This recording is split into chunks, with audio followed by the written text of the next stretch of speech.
Welcome to a brand new Let's Play of the Banner Saga. I've been really looking forward to playing this after a series of kind of similar first-person shooters and things like that. I'm going back to an RPG genre. So, without further ado, let's get started on a new game. I actually don't know what the difficulty is. I guess it'll just be on whatever the default is. The gods are dead. In their wake, man and giant survive through a tenuous alliance, driving black destroyers called Dredge deep into the northern wastes. Now is an era of growth and trade. Life goes on. Only one thing has stopped: the sun.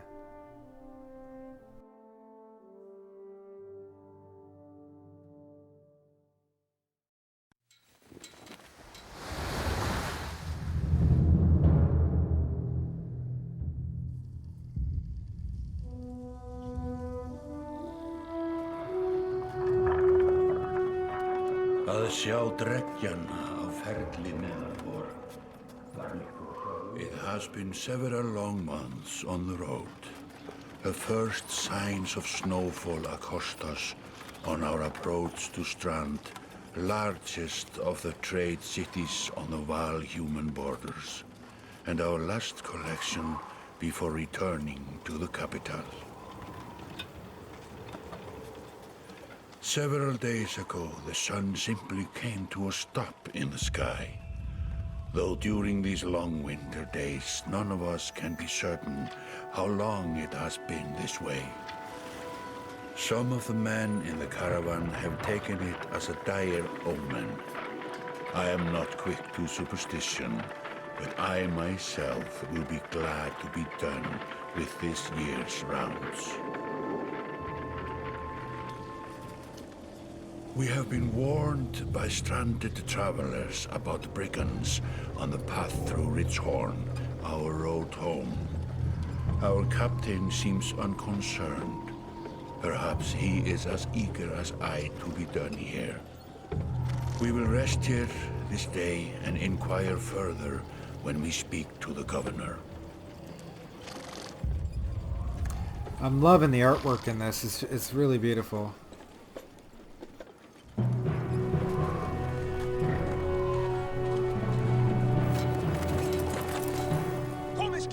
Komið í höllina miklu!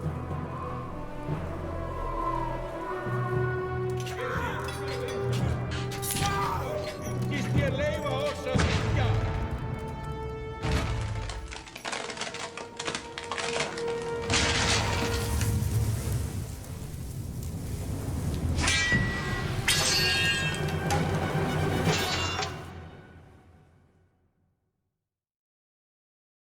Letterbox looks a little weird on my screen because I have a very wide screen. Okay, there we go. You've arrived just in time. The chieftain in red and his men are now looking at a tougher fight than they bargained for. Drag around the screen to see your surroundings. Click the check mark to continue.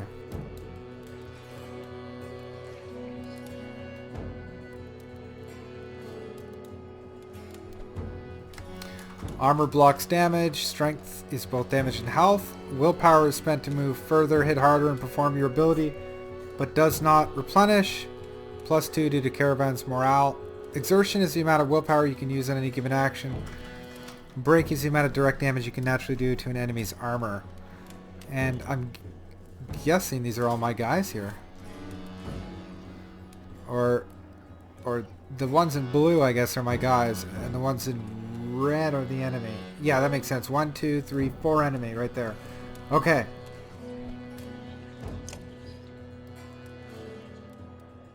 These portraits show the order of initiative. That makes sense. Taking turns from left to right. If your allies are blue, the enemy is red. It's your turn to act. Movement happens before action. This ring shows your shield banger is active. The blue tiles around him show where he can move. Some characters fill more tiles than others. The Horned Allies are a race of giants called Varl who take up 4 tiles each, while humans fill a single tile. This can have a huge impact on your strategy. Click on the tile you want to move to, then click the check mark to confirm. Move your shield banger here to get him into attack range.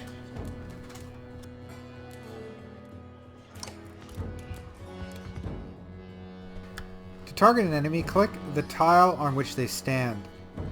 Ally tiles are blue. The enemies are red. Target this enemy now by clicking his tile. You can choose to either attack the enemy's strength or break his armor. The numbers beneath each icon show the damage you will do to that stat.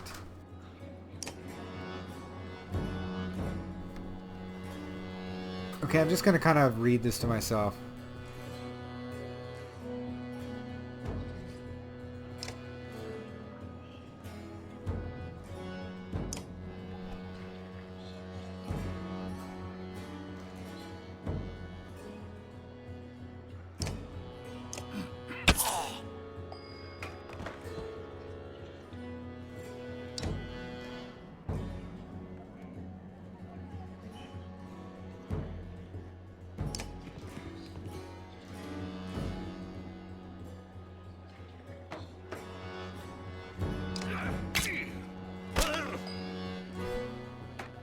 Okay, now it's your Warhawk's turn. He appears to be out of range of these enemies, but all characters can use willpower to boost their actions.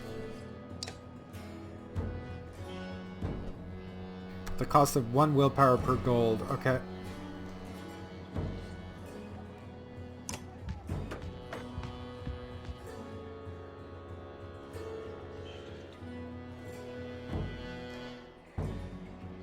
Nice.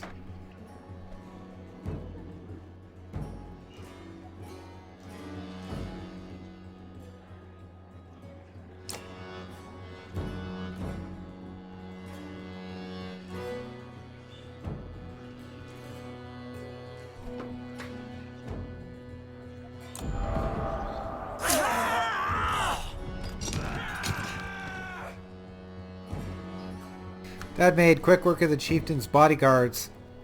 When there's only one enemy left, players enter pillage mode. During pillage, each character moves in order and there are no more guaranteed turns. Check the initiative to see how order has changed. Your allies now get to move twice in a row.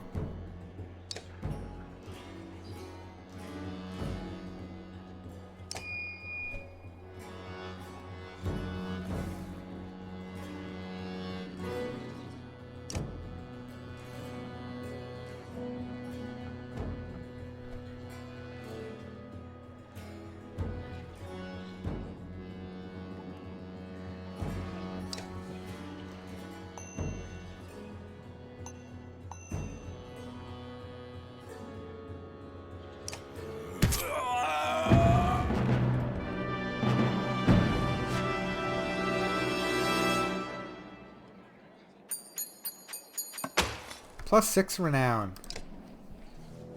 Like a rabid wolf, that one. How did it come to this?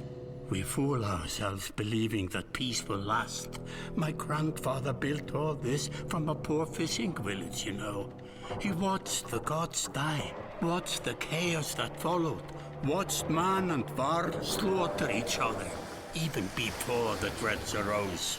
All we've done is traded one struggle for another. Now that there are no more dreads to war against, we war against ourselves. This chieftain meant to kill me, and he's not the first. A dozen families in the city would gladly take my chair.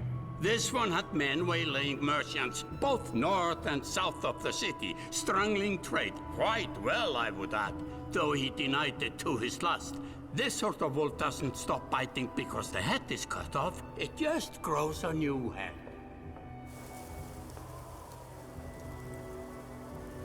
I am in a bad way, my friend. Help me finish this fight and I'll gladly send you on your way with double our king's tithe. Take any men you need. They're loyal, I promise you that. They will meet you down in the proving grounds.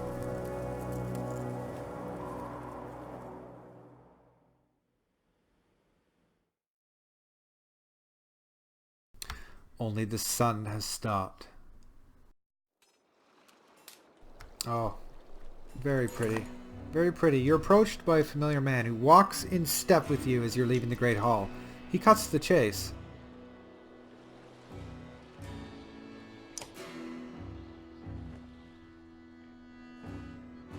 Edic, steward of Strand. I manage the governor's business.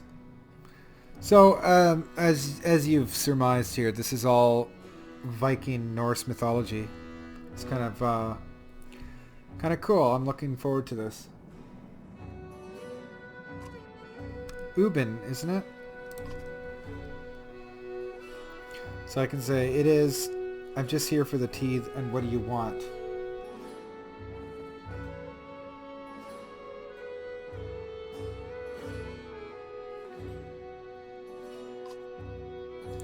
The governor tells me you'll be giving us a hand.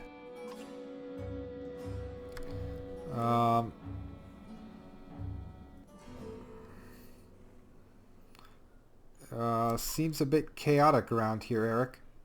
It's been worse. We've got a lot of irons in the fire.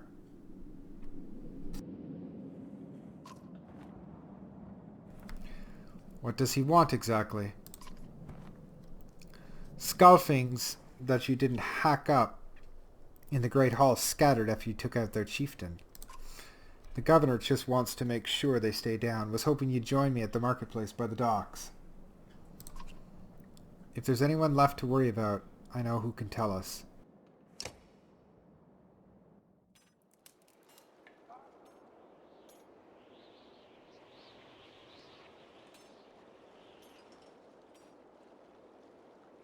Okay, this may take a little bit of time to get used to. But it looks like the only thing I can kind of do is click. Oh, here come my guys right here.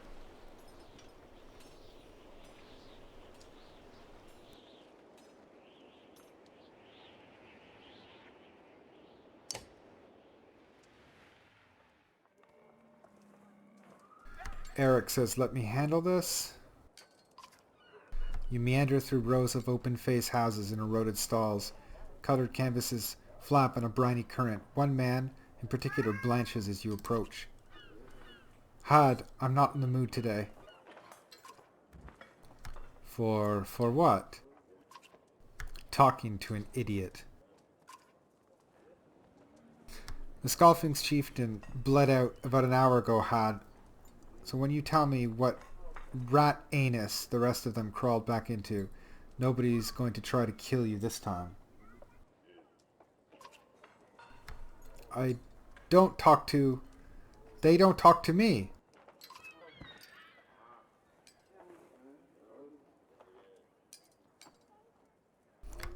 So I can offer help. I don't have patience for this, or say nothing. I guess I could offer help. Had, I had a change of heart. I hope you do give us a hard time.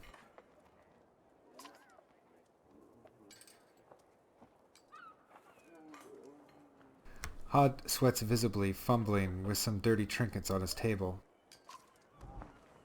Wait, just buy one of these. If everybody thinks I'm getting worked over every week, how am I supposed to know much?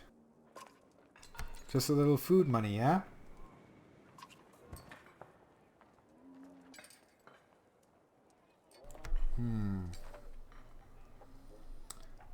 So, can intimidate him, pay him, do nothing.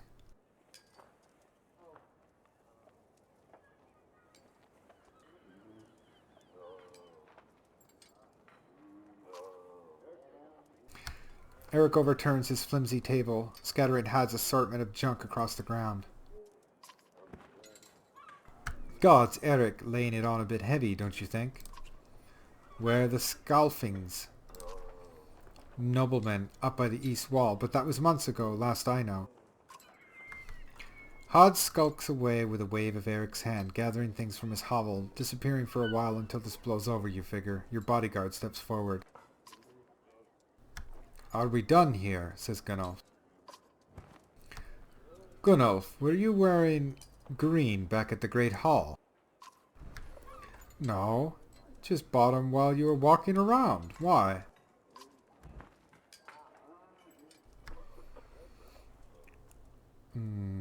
I could insult him, or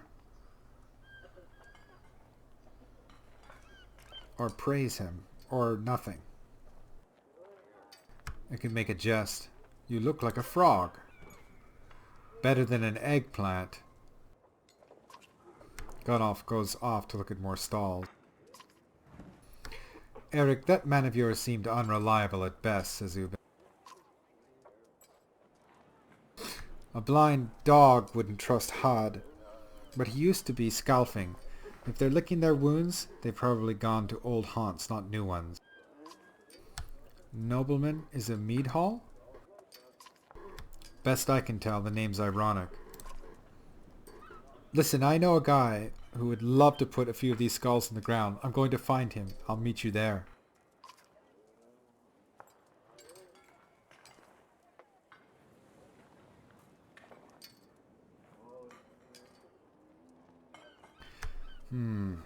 Shouldn't we have an approach of some sort?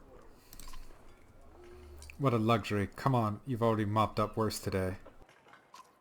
Just make sure the governor remembers his promise. Double the usual tithe.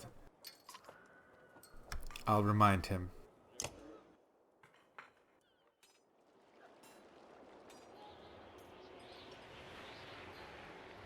Ah, the meat house. Okay.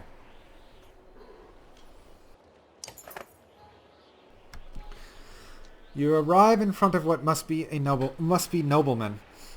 A few minutes later, Eric appears with a weather-beaten man, introduces Volgard. I'll point them out, Eric says over his shoulder. Ready?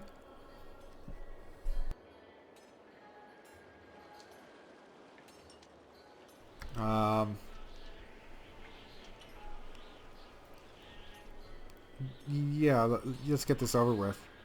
That's the spirit, says Volgard. Okay, here we go.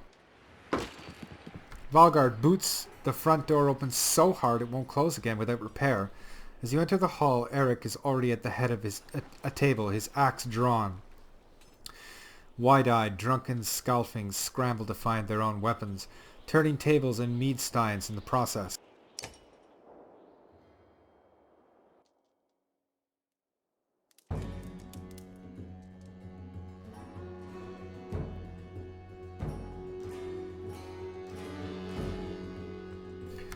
Okay.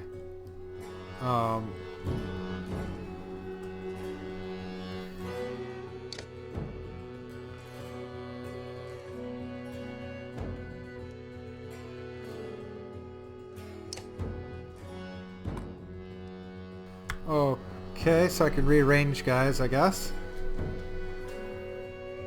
Looks acceptable.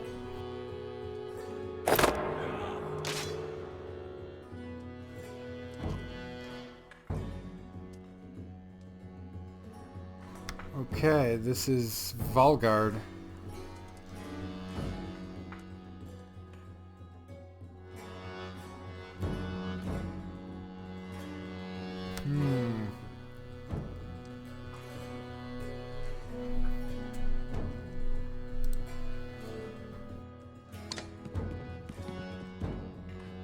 Stonewall, attack.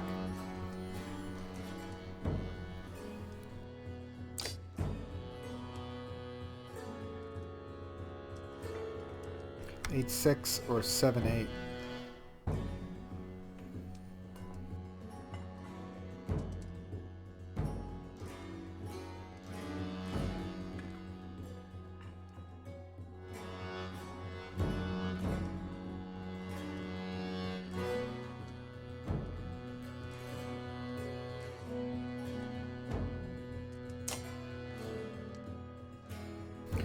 Okay, that shows the amount of damage I would do.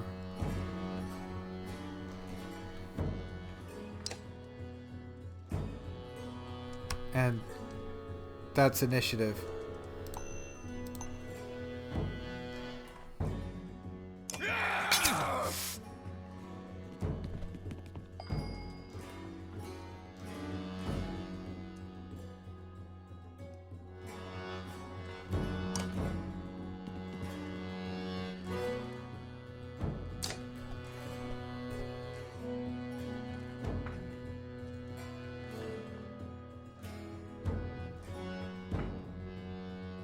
Oh, I'm attacking the thug leader there?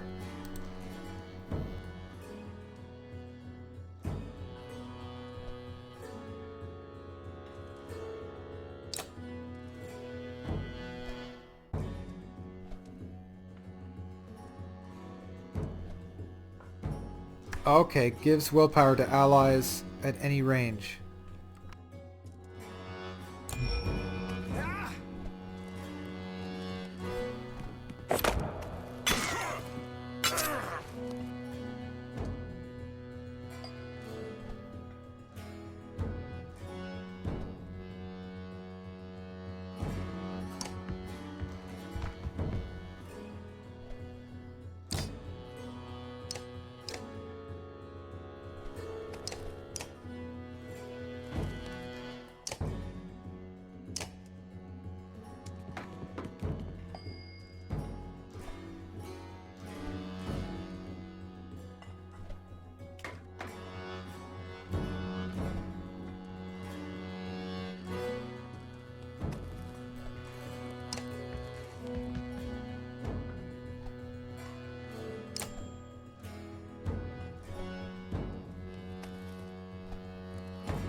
Okay, so we got one down.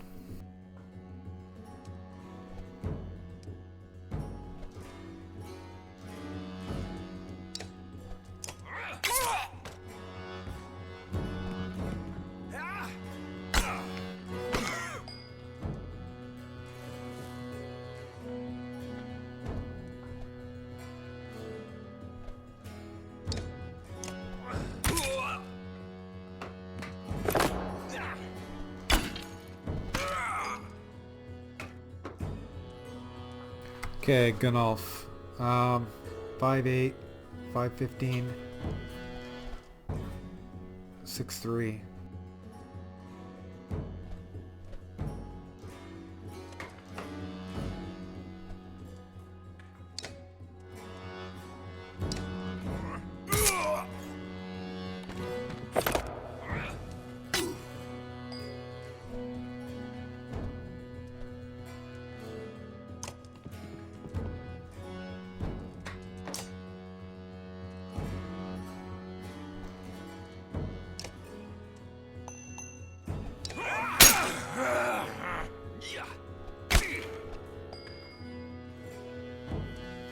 So he's down to 3 armor, 13 health, 8 armor, 9 health.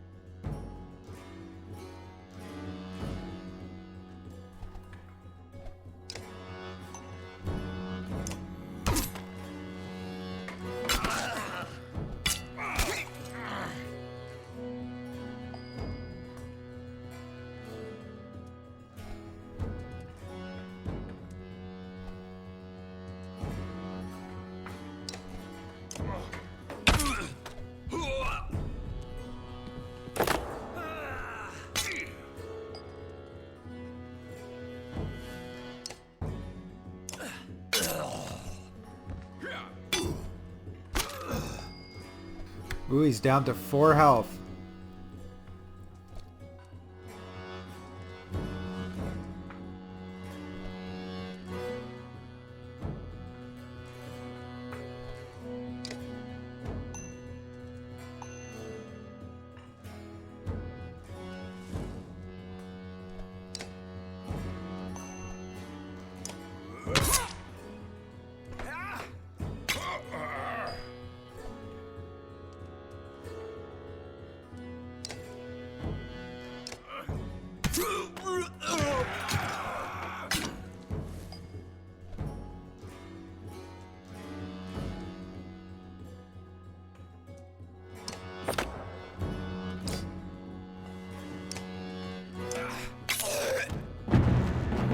And it's a done deal.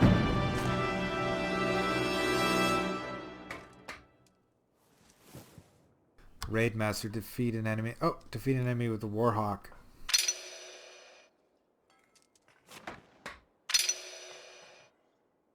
Eric was injured in battle.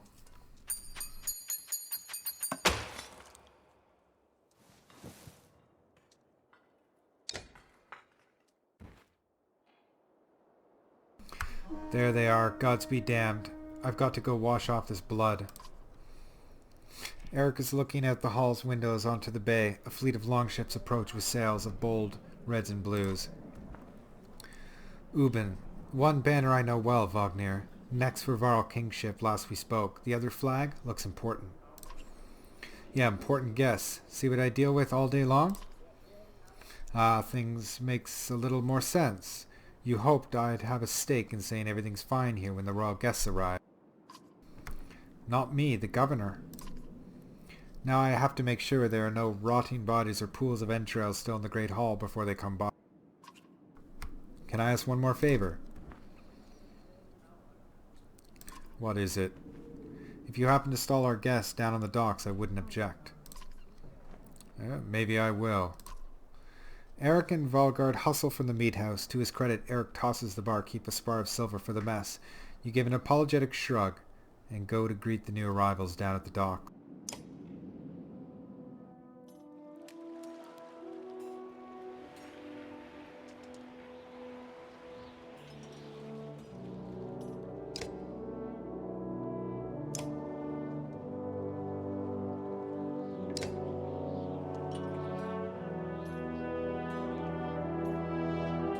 Trying to figure out how to do the promotion.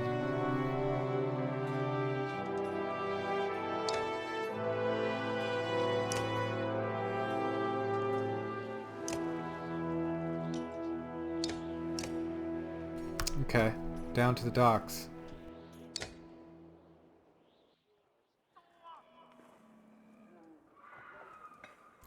Wagner. A familiar Varl steps onto the docks. In your mind you recall a much younger version tramping the halls of Grofheim, abundant in purpose. Gods, Ubin, you're looking ancient. Comes with being old, and if there is Wagner, there must be Hakon. Must there? Still bleeding tributes from the poor and stupid old yaks? At what age do you lose a sense of shame? Yorunder demands it. I'll take that over lingering to death in Grofheim. Speaking of, I had no sense that you were so far from home. Just returned from Arberang, in fact. And glad for it. Hakon motions to the other ships in the bay, sails still fluttering, golden wolf head emblazoned on red. The king of men, or someone on his behalf. The king's whelp. The king's son Ludin. Don't you know, Scrivener? We visit his capital, he visits ours. It's how you make alliances these days. It's a miserable waste of time. Yes, Hakon has it. I'd almost forgotten. It's a good thing you're around, Hakon. Then you're going to Grofheim. I have the distinct feeling I've finished my business in Strand and was heading there myself. We should caravan. We should. Give it a day. In better circumstances I'd drink a week away, but... let's just be done. Find me tomorrow at the gates. What he's trying to say is the prince is a delight to behold. Where is Mogor? Hakon, have him find a place to put up the warriors. I'm heading up to meet the governor. A host of giants depart in his wake. You recognize a few. Others are strangers to you. Guess I'm off to find Mogor. See you in the morning, Scrivener. I'll be along, says Ubin. The young prince of men ambles from his ship. He brushes off his tunic, scanning the beach with low eyelids. Ludin looks for all the world the sort of boy who grew up pulling the legs from spiders. The long road back to Grofheim should be more interesting than most years, you think. I think I'm going to stop it here because it's getting about that time. We'll pick it up in the next episode.